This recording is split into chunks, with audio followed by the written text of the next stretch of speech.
Bienvenidos y bienvenidas a un nuevo capítulo de Minería 360 en una semana intensa para la industria minera. Estamos aquí con mi compañero Sebastián Aguirre. ¿Cómo estás, Isi? ¿Qué tal? Muy bien, ¿y tú? Muy bien. Porque vamos a hablar de royalty.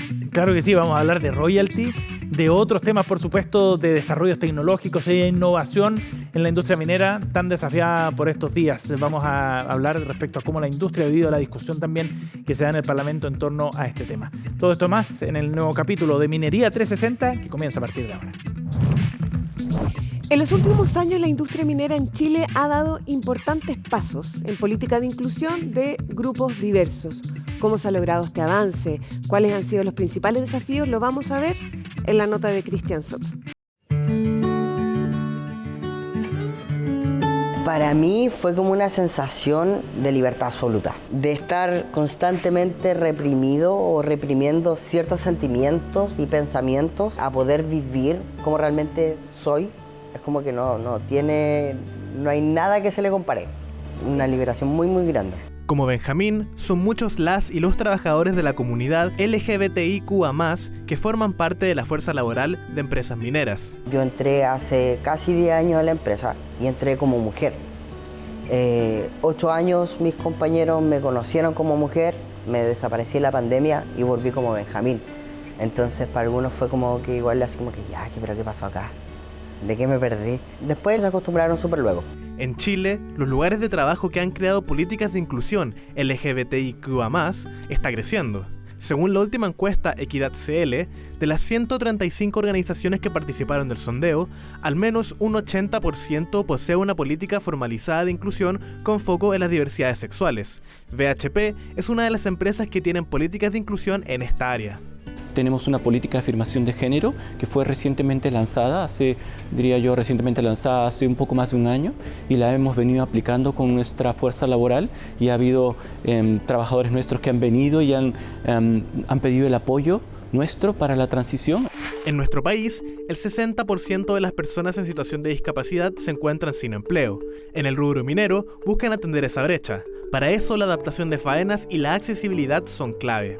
En 2005, Carolina sufrió un accidente que la dejó en situación de discapacidad. Tras enfrentar dificultades para conseguir empleo, se certificó como coach, y gracias a la promulgación de la Ley de Inclusión Laboral en 2018, se le volvieron a abrir las puertas en el mundo de la minería. Somos muchas las personas con discapacidad las que trabajamos en la compañía, y no necesariamente es necesario decir que uno tiene discapacidad. De los 150 solamente vemos 5 que usamos silla de ruedas o tenemos movilidad reducida. Entonces todos los demás son discapacidades ocultas. Carolina cumple un rol fundamental en la minera. Está enfocada en la promoción de la diversidad y la inclusión tanto en las faenas como en las oficinas. Tenemos un consejo en Pampa Norte que nos preocupamos de hacer mejoras en temas de comunicaciones, en temas de personas, de todos los procesos, de accesibilidad universal, como infraestructura, ingeniería. La Ley de Inclusión Laboral introduce medidas como el gestor de inclusión, que ayudará a las empresas privadas con más de 100 empleados a mejorar el ambiente laboral para quienes tengan alguna discapacidad. En el marco normativo hay una visibilización de que esto es un tema de justicia y no un tema de un favor. Por lo tanto, quedarnos con que el gran cambio es un cambio de un marco normativo enfocado en los derechos de las personas con discapacidad. Las empresas públicas y privadas deben impulsar políticas para poder llegar al 1% fijado por la Ley de Inclusión Laboral. Todavía no estamos cumpliendo el 1%. No todas las empresas privadas de 100 o más trabajadoras y trabajadores, ni tampoco las instituciones públicas de 100 o más funcionarias y funcionarios. Hay que recordar que el sector privado se rige por el Código del Trabajo y el sector público se rige por el Estatuto Administrativo mayoritariamente. Entonces, ¿qué es lo que está sucediendo? Que el sector privado está teniendo porcentajes de inclusión laboral más altos que el sector público. La minería, al igual que otras industrias, está empezando a recorrer el camino de la inclusión, donde aún le queda por avanzar. Hay un nuevo producto del que probablemente vamos a escuchar mucho más seguido en torno al desarrollo del litio. Se trata del Liare. Son baterías que mezclan el litio con aire para hacerlo rendir más. Presta atención a la siguiente cápsula y te contamos sobre esto. ¿Te gusta viajar? ¿Conocer nuevos países y lugares? ¿A quién no? Pero ¿sabías que casi el 14% de la contaminación atmosférica mundial la producen los aviones? Pero no te preocupes, en un futuro podríamos seguir viajando sin contaminar. Esto gracias al litio. Sí, ya te hemos nombrado bastante el rol del litio para las baterías eléctricas. Sin embargo, estas no tienen la densidad energética suficiente como para alimentar vehículos tan grandes como los aviones. Así como quizás le has aplicado agua a ciertos productos para hacerlos rendir, científicos crearon una nueva tecnología que combina litio con aire. ¿Cómo funciona? El aire actúa como un cátodo o polo negativo, entregando una densidad energética muy superior a las actuales baterías, lo que permite mayor autonomía y evita sobrecalentamiento. Estas baterías de Li-Aire tendrían al menos 4 veces más capacidad que las actuales. Todavía queda mucho trabajo por delante, pero ya vemos cómo viajar sería más sostenible con ayuda de lo que respiramos todos los días, el aire. Viajamos al norte de Chile porque en Antofagasta, gracias a una alianza entre la academia y la empresa, nació el Centro Lithium I+D+I, que busca generar investigación y desarrollo en torno a las baterías de litio. Ya tienen los primeros avances y los vamos a revisar en la siguiente nota. Estamos frente a un hito histórico, no solo para la UCN, me parece también que para la región. Cuando uno da un primer paso se entusiasma, entonces dice, bueno, ¿qué más vamos a hacer por el desarrollo del litio en Chile, por mantener esta innovación, por sostener la descarbonización del mundo? Y bajo esa estrategia de innovación y desarrollo nació en 2022 el Centro Lithium I+D+I, un convenio de trabajo entre la Universidad Católica del Norte y SQM.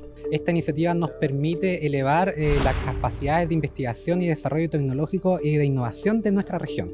Nosotros como universidades locales y en particular nuestra Universidad Católica del Norte juegan un rol fundamental en que Chile avance, ¿cierto?, al desarrollo y también a la descentralización. Y aquí debemos mirar este centro como una contribución a la región y desde la región al país. Contribuir, cuando uno mira la sostenibilidad, en el desarrollo de las personas. Y una forma atractiva de desarrollarnos como personas es desarrollar las capacidades que tenemos. Y el centro busca eso, desarrollar capital humano en torno al litio. Son 4 las áreas de investigación en las que ya trabajan más de 50 profesionales. Póngase de pie, póngase de pie, el equipo completo de Lithium I+D+I, por favor. Quiero que los vean, quiero que los reconozcan. Pónganse de pie, por favor, y que los vean que están aquí con nosotros.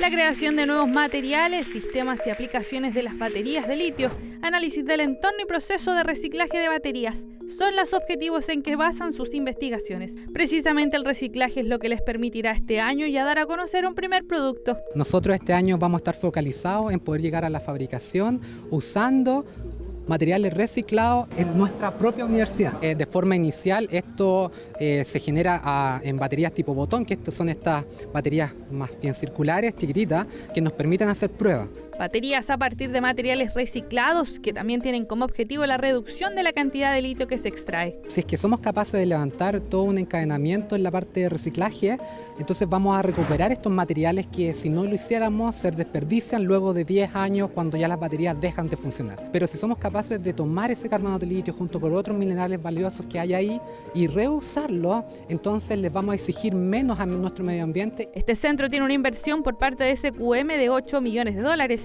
y ya cuenta con objetivos de investigación hasta 2029. Nos permite generar condiciones para que la investigación que desarrollemos aquí, la formación de capital humano, efectivamente agregue más valor en nuestro territorio y en nuestro país. Creemos que es muy importante el desarrollar investigación local para ver cómo responder. En el marco de la estrategia del litio que se establece, se le da importancia a esta generación de valor agregado. Lo interesante es que venimos trabajando en eso hace bastantes años. Valor agregado a la cadena productiva del litio que se alinea con la estrategia nacional recientemente presentada por el gobierno, generando también un aumento del conocimiento en la región de Antofagasta. Bien, es momento de hacer una pausa en este capítulo de Minería 360, pero no se vayan. Al regreso vamos a estar conversando en la entrevista de hoy sobre el royalty minero que ya está en su trámite final en el Senado. Así es, en conversación con Jorge Cantallops de Sesco vamos a entender cuáles fueron las últimas indicaciones y cómo avanzar en la industria minera y el royalty. Quédense con nosotros aquí en CNN Chile.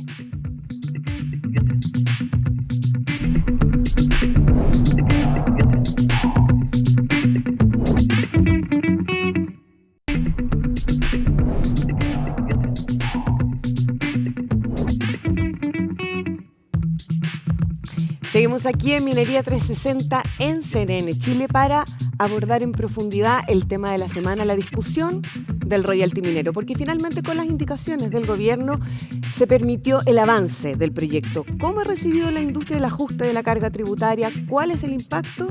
Se lo vamos a preguntar aquí en el estudio a Jorge Cantallops. Él es director ejecutivo del Centro de Estudios del Cobre y la Minería CESCO. Jorge, ¿cómo estás? Muy bien, Isidora. Muchas gracias por la invitación, por estar nuevamente acá. Sí, buenísimo, bienvenido. Estamos aquí yo con mis notas, pero más que cuando estudiaba en el colegio, para entender, ¿cierto?, en relación a las últimas indicaciones que se ingresaron al proyecto de ley de royalty minero, bueno, cómo quedó, ¿no? Y cuál es tu opinión desde CESCO. Así que vamos a ir desglosando por ámbito. Primero, Jorge, saber cuál es tu opinión respecto a esta indicación de la carga tributaria máxima, ¿no?, para la producción de más de 80.000 toneladas, 46,5, y entre 50 y 80.000 toneladas, 45,5. ¿Qué te parece? ¿Cómo quedó este número? Bueno, yo creo que lo primero es que hay que valorar el avance en la conversación. Llevamos 3 años hablando sobre el tema royalty al menos y, claro, y ver que se alcanzan acuerdos es muy positivo y genera cierto optimismo. Ahora, ya un acuerdo es una buena noticia. Exactamente, ya un acuerdo es una muy buena noticia en nuestro país. Ahora, sobre los números, bueno, los cálculos que habíamos hecho nosotros, la estimación y las propuestas que habíamos hecho nosotros desde CESCO era que el sistema permitía a lo mejor subir entre 5 y 6 puntos sin afectar tanto la competitividad. Hoy día considerando que estábamos en un 38%. Considerando que estábamos en un 38%, eso significa un rango entre 44, 45 aproximadamente, a lo mejor y hasta un poquito menos, dependiendo del tramo en que no afectaba la competitividad. Eso eran nuestras primeras estimaciones, o no afectaba tan dramáticamente. Esto queda un poco por encima, sin duda, queda un poco por encima, pero me atrevo a decir que en un rango bastante acotado. Yo creo que es un acuerdo que, insisto, es un poco por encima a lo mejor del óptimo que hubiésemos esperado desde el punto de vista de competitividad, pero no es dramáticamente alto. Probablemente hay otros factores que hoy día empiezan a pesar un poquito más en el tema de la competitividad. Claro, vamos a pasar después a esos temas, pero tú dices, bueno, quedamos un poquito por sobre, ¿no? ¿Cómo quedamos en relación a los principales competidores que tiene hoy día Chile, Australia, Perú, Canadá? ¿Qué carga tributaria máxima tienen esos países como para compararnos, ¿no? Bueno, uno de los temas ha sido ponernos de acuerdo en cómo la medimos. Claro. Y eso ha sido uno de los grandes temas que nos hemos dado cuenta que no existía un acuerdo y una metodología única. Ahora, independiente de la metodología, quedamos un poco por encima probablemente de países como Perú. Perú, Australia y Canadá dependen mucho del distrito, de la provincia. Ellos tienen sistemas federales, por lo tanto tienen sistemas tributarios distintos, pero sí, y dependen también del mineral, particularmente en algunas zonas de Australia depende mucho del mineral.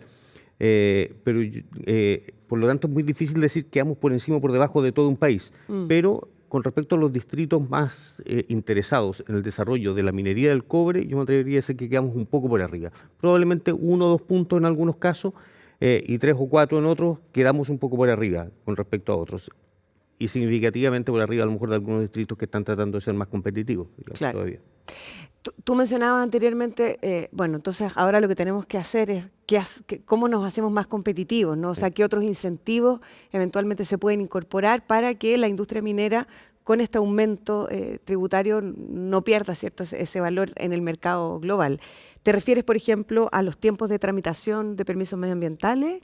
¿Qué incentivos? Eso sin duda. Nosotros llevamos varios años con tasas impositivas por debajo de los mismos países que ahora estamos mirando, que vamos a quedar un poco por arriba, estamos con tasas un poco por abajo. Estábamos con tasas por un poco por abajo y aún así estábamos perdiendo competitividad. Porque nos demorábamos mucho. Porque nos demorábamos mucho, porque nuestros yacimientos son más complejos, menos atractivos, y por lo tanto hay que trabajar en crear incentivos, y eso había que hacerlo desde antes, hoy día con mayor razón. Uno de esos incentivos tiene que ver, más que incentivo, una de esas factores de competitividad tiene que ver con la eficiencia en el procesamiento de los permisos. Claro. Tiene que ver con tratar de eliminar los componentes políticos en el proceso de la evaluación, de la obtención de las resoluciones de calificación ambiental. Y yo creo que hay un cierto consenso en que eso se tiene que avanzar. De hecho, el ministro Marcel dijo que se pretendía, ¿no?, que se redujeran hasta un 33%. Exactamente, claro. Eso hoy día es una promesa. Necesitamos que esto a lo mejor sea una o un objetivo, hay que establecer los mecanismos para que eso ocurra. Claro. Pero tiene que ver también con la certeza. A veces en algunos países se pueden demorar más, pero la RCA, la resolución de calificación ambiental, es un hecho que tiene valor. Y eso es lo que tenemos que recuperar nosotros, que es una resolución de calificación ambiental sea un acto definitivo que permita acelerar, desencadenar las inversiones. Pero también tenemos que pensar en mecanismos de atracción de inversiones. Y eso tiene que ver con mecanismos tributarios, mecanismos de fomento a la exploración. ¿Tales como qué? ¿Qué mecanismos? Por ejemplo, yo creo que lo primero se ha conversado, y lo conversó el propio ministro, tiene que ver con invariabilidad tributaria. La invariabilidad tributaria. Sí, yo creo que eso dure durante, o sea, que claro, se establezca un periodo, ¿cierto? Exactamente, que nos ha costado tanto ponernos de acuerdo en encontrar una tasa o un modelo tributario para la industria minera que sería bien poco que dure lo más posible dentro de lo posible, ¿no? Exactamente. Bueno, el vicepresidente Tsunami sugería 15 años. ¿Te parece a ti que ese número es...? La duración que tiene un proyecto minero perfectamente me hace pensar que 15 años no sea una locura, digamos, es razonable pensar en eso. Es razonable.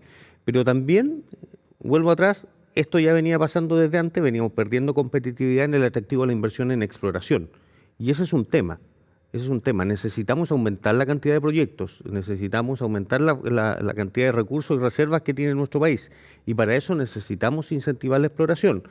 Hay incentivos tributarios, otros países tienen mecanismos de incentivos tributarios. Hay otros países que se dedican a que el Estado, no se dedican, pero también el Estado explora mucho, gasta en exploración. Yo no sé si es lo más eficiente para nosotros y no sé si nuestro modelo de país de partida, nuestro sistema de concesiones, no cuadra mucho con un sistema donde el Estado explore y después licite lo que encuentra, porque acá la concesión tiene otra figura. ¿Cuál sería para ustedes un buen mecanismo de incentivo para la atracción de la exploración, ¿cierto? O sea, de inversión para la exploración. Yo creo que se puede trabajar en generar más información básica, geológica básica, pero también tienen que existir incentivos tributarios. Yo creo que no hay que tenerle miedo a esa discusión de que la industria minera, como un todo, pueda recibir algún tipo de beneficio tributario para la exploración. Hoy día distinto a la explotación. Exactamente. Exacto. La explotación hoy día está teniendo una carga tributaria, como ya lo decimos, igual o superior a otros países. Pero el riesgo de la exploración es un riesgo que es muy alto. Claro, porque es el detonante después de la... Exactamente. Entonces hay que buscar los mecanismos, y yo pienso en mecanismos tributarios. Existen en otros países mecanismos tributarios donde tú puedes traspasar la pérdida de los proyectos fallidos, digamos, a los accionistas o a las empresas. ¿Se está discutiendo este tema, Jorge, el tema de los incentivos a la exploración, y están siendo ustedes parte de esa discusión? En general, sobre el tema tributario, SESCO ha sido bien activo, tanto como SESCO como cada uno de nuestros miembros. Muchos de nuestros miembros han sido muy activos en la discusión, y como SESCO hemos tenido las reuniones que hemos tenido que tener con las autoridades para dar a conocer nuestra posición.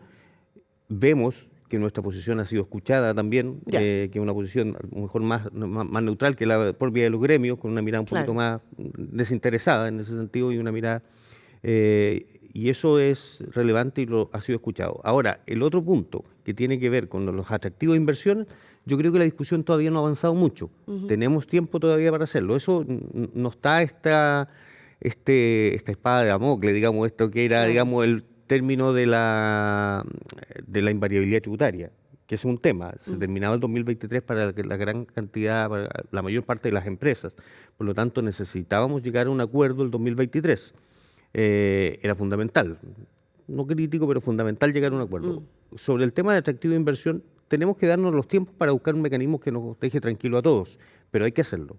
Si no, vamos a seguir perdiendo competitividad. ¿Qué te parece, ya como para ir cerrando el tema del costo, ¿cierto? Que significa esta discusión del royalty? Ad valorem 1%, ¿te suena que es un porcentaje? A mí me parece razonable. Y lo que hemos conversado en SESCO, más allá que tenemos posiciones distintas, hay quienes siguen pensando que el ad valorem siempre va a generar distorsiones, y eso es verdad. El ad valorem siempre genera distorsiones, pero por otro lado siempre compensa la pérdida de valor del activo, que el yacimiento. Por Por lo tanto, un 1%, incluso incorporando los elementos que se han incorporado, que se puede, en los momentos en que hay pérdida o en el precio muy bajo, se puede no pagar en ese periodo, yo creo que me parece bastante razonable. Yo creo que no hay problema, no debiéramos culpar a nuestra pérdida de competitividad con ese 1% ad valorem. Diferencias entre la minería de alta ley y baja ley para efectos del royalty. ¿Te parece que hubiese sido importante que se considerara? ¿Hay espacio todavía? ¿Qué opinión tienes? Yo creo que eso de cierta manera lo incorpora al fijar como base imponible el margen operacional minero. Y por lo tanto los yacimientos que tienen mejores condiciones van a tener mejores margen operacional minero y por lo tanto van a entrar a un tramo distinto. Y lo pensamos desde un comienzo y lo planteamos que a lo mejor la cantidad de tramos que se había planteado para la aplicación de tasa a lo mejor eran muy pocos y generaban un salto muy alto muy luego. Un poco más de 100.000 o 200.000 toneladas ya genera una tasa relativamente alta. Pero la verdad que son detalles que sin duda, claro, el que está en el margen me va a decir, ¿cómo este señor dice que es un detalle? Claro. Yo estoy justo ahí. Los que están en el detalle claro, es lo absoluto. El que está en el detalle es el absoluto, exactamente, pero en general era muy difícil llegar a un acuerdo que nos dejara contento a todo el mundo, a la industria, a todos los sectores del gobierno. Claro. Incluso, por lo tanto, más allá de algunos detalles, yo creo que en general a lo que se está llegando es un buen acuerdo. Qué bueno escucharte, Jorge. Y ya para ir cerrando la conversación, ¿algún mecanismo de incentivo, por ejemplo, que tenga que ver más con la innovación tecnológica? ¿Ha sido parte de la discusión? ¿Te parece que son algunos de los aspectos que podrían hacer que Chile sea más competitivo también en el contexto del royalty? Y aumentar la base para la creación de valor. La industria minera, no hay otra industria en Chile que permita crear el valor que permite crear la industria minera. Y por lo tanto tenemos que ver cómo creamos más valor a partir de la industria minera. No solo el valor de la extracción. Exactamente. Entonces ahí avanzar en encadenamientos, aguas arriba, aguas abajo también, digamos, está toda la discusión hoy día, el gobierno está trabajando en una política de fundiciones, por lo tanto también se está trabajando, pero aguas arriba, que tiene que ver con el proceso, la creación de valor en el proceso minero, yo creo que es interesante ver cómo se gastan los recursos. Y ahí yo creo que también hay otra discusión que hay que abrir. Se dijo cuánto más o menos se iba a gastar, cuánto va a ir a regiones. Sí, hay una propuesta súper interesante. Exactamente, sí. Son 3 fondos. Exactamente, y eso está interesante. Pero yo creo que hay que ver cómo se baja eso, hay que ver cómo es la gobernanza de esos fondos. Yo creo que hay que tener harto cuidado para que esas cosas creen el valor que todos esperamos en el diseño. Genial. Muchas gracias, Jorge, por acompañarnos. Que tengas una buena semana. Muchas gracias. Y seguimos hablando de los minerales ahora, porque ¿sabías que existe un oro comestible? Yo quiero probarlo, no sé ustedes, pero ¿qué sabor tendrá? Vamos a verlo en la siguiente cápsula. El oro representa un símbolo de poder económico y de vanidad. Podemos verlo usualmente en joyas, adornos y monedas, pero la representación de riqueza va más allá. Lo encontramos en piezas dentales, iPhones e incluso en la comida. ¿Existe el oro comestible? Sí. Pero no te preocupes, no es tóxico y no tiene sabor a metal. Es conocido como aditivo E175 y no es considerado como un nutriente, pero para que se logre consumir, el proceso es largo. Lo primero es fundir las pepitas de oro a 1200 grados, luego se vierte en un molde y se forma un lingote. Este pasa por rodillos hasta que se transforma en una lámina finísima. Luego pasa al proceso de batido para lograr otras láminas muy finas o polvo de oro. Se colocan en alimentos gourmet de lujo, que van desde frutillas bañadas en oro, sushi, hamburguesas, tragos, entre otros. Todos de precios altísimos. ¿Te dieron ganas de probarlo? Pues te contamos que no sabe a nada, sino que su uso es solo por lujo. Hemos llegado al fin de este capítulo de hoy, en una semana intensísima, ¿cierto? En el debate de la industria minera, pero las invitamos a que se sigan informando con nosotros. Repasen la entrevista de hoy porque tenemos tanto que aprender. Claro que sí, en nuestro sitio web, en nuestra cuenta en Instagram también encuentran el contenido que hemos revisado el día de hoy y de los capítulos anteriores, por supuesto. Gracias por acompañarnos. Nos vemos en el próximo capítulo de Minería 360. Buena semana.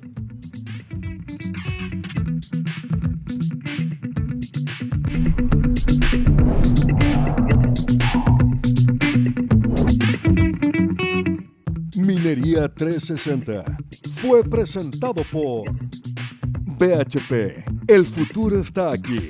Está sucediendo ahora.